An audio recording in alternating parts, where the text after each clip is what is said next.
برگزیدہ ہستی ہیں جو سادات کے گھرانے کے روشن ترین چراغ ہیں، جو بابا فرید الدین مسعود گنج شکر رحمۃ اللہ علیہ کے نور نظر ہیں، جو حضرت قطب الدین بختیار کاکی رحمۃ اللہ علیہ کے مشرب سے اپنے دامن کو بھرنے والے ہیں، اور جو سلطان الہند حضرت خواجہ غریب نواز رحمۃ اللہ علیہ کی بارگاہ سے خاص نیاز پانے والے ہیں، جو حضور نبی کریم صلی اللہ علیہ وآلہ وسلم کے مشن کے علم بلند کرنے والے ہیں، جن کو ان کے پیر و مرشد حضرت بابا فرید الدین مسعود گنج شکر رحمت اللہ علیہ برگزیدہ و امام عالم فرمائے، ساتھ ساتھ ائمہ و اتقیاء اور بزرگ ترین علماء کا فخر فرمائے اور نظام الملہ و دین کے القابات سے پکاریں۔ حضرت خواجہ نظام الدین اولیاء رحمت اللہ علیہ کا ابتدائی زمانہ ناظرین بہت ہی اسرت اور تنگ دستی میں گزرا۔ اس زمانے میں آپ کے پاس یہ ذہن میں رہے کہ ایک سکہ بھی نہ تھا جس سے 2-3 روٹیاں خرید لیتے، کبھی کبھی ایسا بھی ہوتا تھا کہ 3 دن تک آپ فاقے میں رہتے تھے، جبکہ آپ رحمت اللہ علیہ نے ناظرین وہ دور بھی دیکھا کہ یعنی 2 شاہی خاندانوں کا عہد آپ نے باقاعدہ ملاحظہ کیا۔ ایک غلام حکمرانوں کا عہد تھا جس میں آپ کے ابتدائی ایام بسر ہوئے، اور دوسرا خلجی حکومت تھا۔ ناظرین اب ان دونوں ادوار میں ہوا یہ کہ فضل و کمال ظاہر ہے آپ کا عروج پر تھا، مراتب آپ کے بہت بلند تھے، لیکن آپ حکمرانوں سے لا تعلق رہا کرتے تھے، حالانکہ شاہان وقت کی ہمیشہ خواہش رہتی تھی کہ آپ سے گہرے روابط قائم کیے جائیں، اور آپ رحمت اللہ علیہ کو جاگیریں تک آفر کی جاتی تھی، لیکن آپ ان کی طرف کبھی بھی توجہ نہ کیا کرتے تھے۔ یعنی ایک طرف فقر کا عالم یہ تھا اور دوسری طرف بادشاہان وقت کا آپ کے ساتھ معاملہ یہ تھا۔ محبوب الہی سلطان المشائخ سلطان الاولیاء حضرت نظام الدین اولیاء رحمت اللہ علیہ وہ بلند مقام ہستی ہیں جنہوں نے اپنی پوری زندگی طلب علم، عبادت و ریاضت، مجاہدہ اور لوگوں کی تربیت اور اصلاح میں گزار دی۔ آپ نہایت متقی تھے، نہایت پرہیزگار تھے، ایثار کرنے والے تھے، دل جوئی کرنے والے تھے، عفو درگزر کرنے والے تھے، حلم و بردبار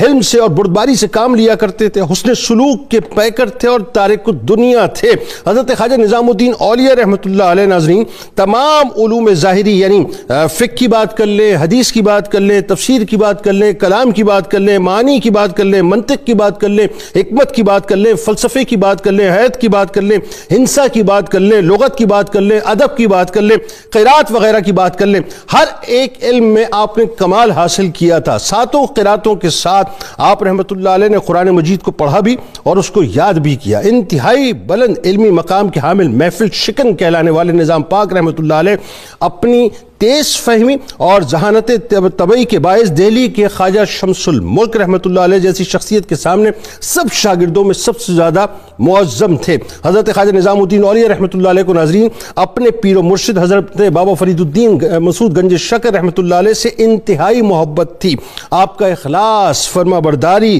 اور حسن اعتقاد اور آپ کی سعادت کی دلیل تھا، اور اس کے بدلے حضرت بابا صاحب رحمت اللہ علیہ نے آپ کو بے شمار نعمتوں سے نوازا تھا۔ خلق خدا میں آپ رحمت اللہ علیہ کی محبت کا یہ عالم تھا کہ غیاث پور کی خانقاہ چشتیہ نظامیہ کا دربار کسی بادشاہ سے کم نہ تھا، بلکہ یوں کہیں کہ تمام بادشاہ جو تھے اس دربار میں آنے کو تڑپتے تھے اور اپنا سر جھکانے کو مچلتے تھے۔ خلق خدا کی خدمت کا عظیم میکانزم آپ نے قائم کیا تھا، یعنی آپ کی خانقاہ پر ہر وقت حاجت مندوں کا ہجوم ہوتا تھا، ان کی حاجت روائی ہوتی تھی، درد مندوں کے درد کا مداوع ہوا کرتا تھا، مصیبت زدوں کی دستگیری ہوا کرتی تھی، بھوک پیاسے لوگوں کی سیرابی ہوا کرتی تھی، اور اس دور میں روزانہ ناظرین ہزاروں افراد کے لیے آپ کی خانقاہ سے باقاعدہ لنگر کا اہتمام ہوتا تھا۔ وہ بات ذہن میں ہے نا، 3 دن تک بھوکے رہتے تھے اور فقر رہتا تھا، اور یہ بھی ذہن میں رکھیے کہ اللہ نے جب عطا کیا تو پھر اس انداز سے آپ خلق کی خدمت کرتے تھے۔ کچھ ضرورت مند ایسے تھے